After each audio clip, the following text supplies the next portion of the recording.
LinkedIn is pretty amazing at helping you grow your small business. We cannot stop your new clients from emailing you at 3 a.m. We can help you sell, market, and hire in one place. We cannot help you be in 3 places at once. And while we can't help you organize your calendar, LinkedIn can help you land more clients so you have a calendar to organize. Grow your small business on LinkedIn. Learn more at linkedin.com/smallbusiness.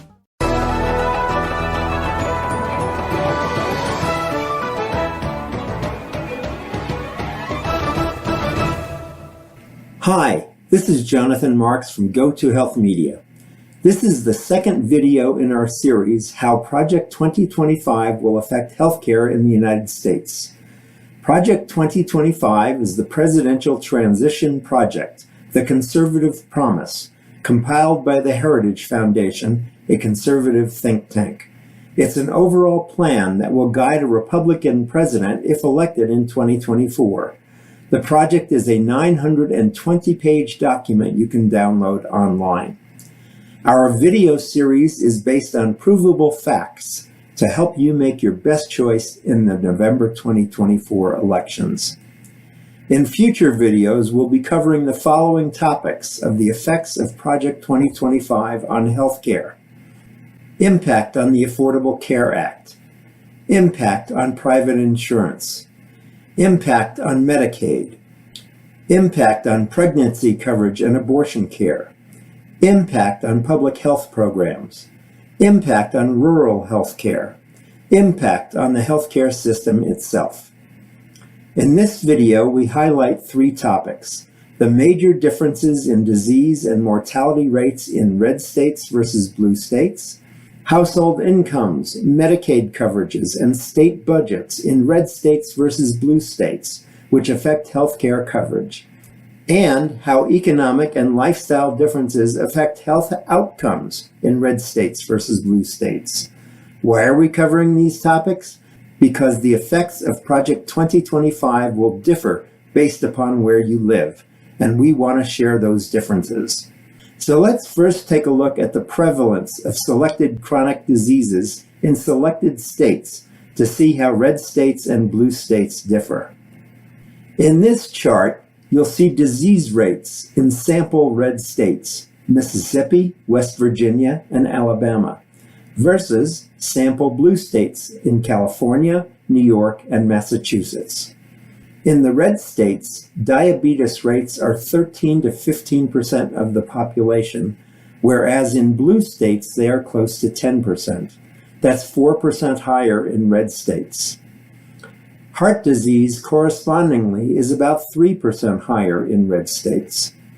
Obesity is almost 12% higher in the red states, quite a difference, and quite significant, as obesity leads to many other chronic healthcare problems. Finally, cancer rates are about the same.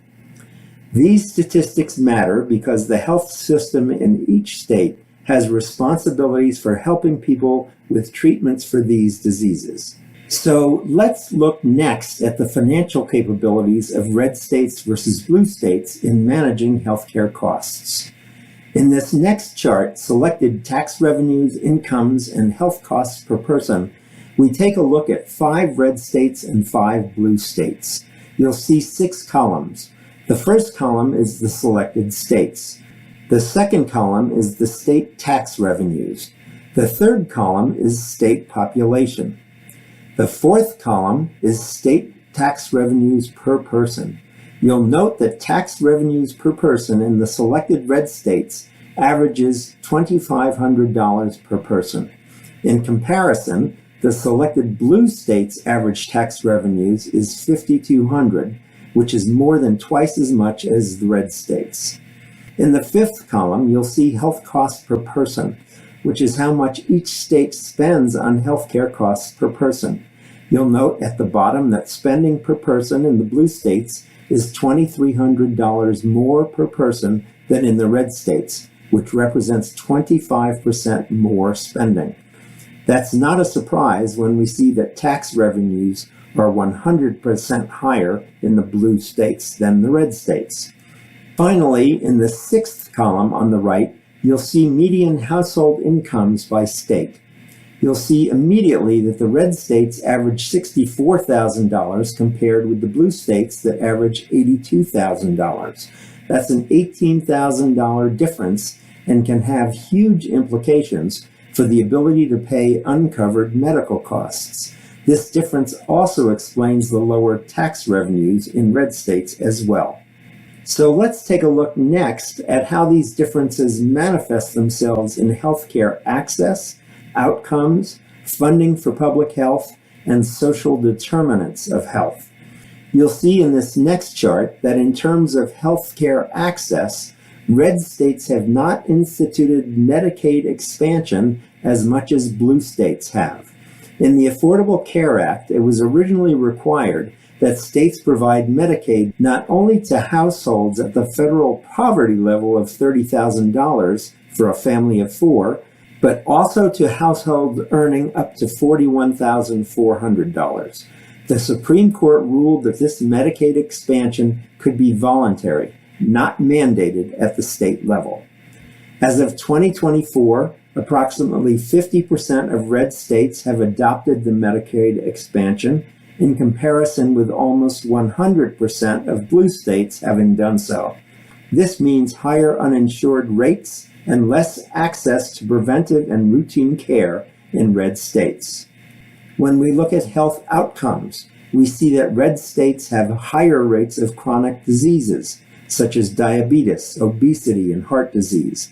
They have higher mortality rates and lower life expectancy. In terms of public health funding, due to lower household income and lower state tax revenues, the red states have less investment in infrastructure, in services, and less ability to respond to emergencies. Finally, in social determinants of health, those lifestyle factors which affect disease rates and health outcomes, red states have higher rates of poverty, lower educational attainment, lower health education, and lower social safety nets. In conclusion, we can see from this brief analysis that prior to the implementation of Project 2025, red states already suffer from higher poverty, lower social safety nets, lower health care coverage, and lower health education, and higher rates of disease and mortality. We will see in future videos that the effects of Project 2025 on healthcare coverage will exacerbate this situation even more. Thank you so much for listening. Please subscribe to and share the videos on our channel. We have more videos coming in this series, how Project 2025 will affect healthcare in the United States. Our goal is to share evidence-based information with the public provided by health experts so that you can elevate your life. This is Jonathan Marks with Go to Health Media.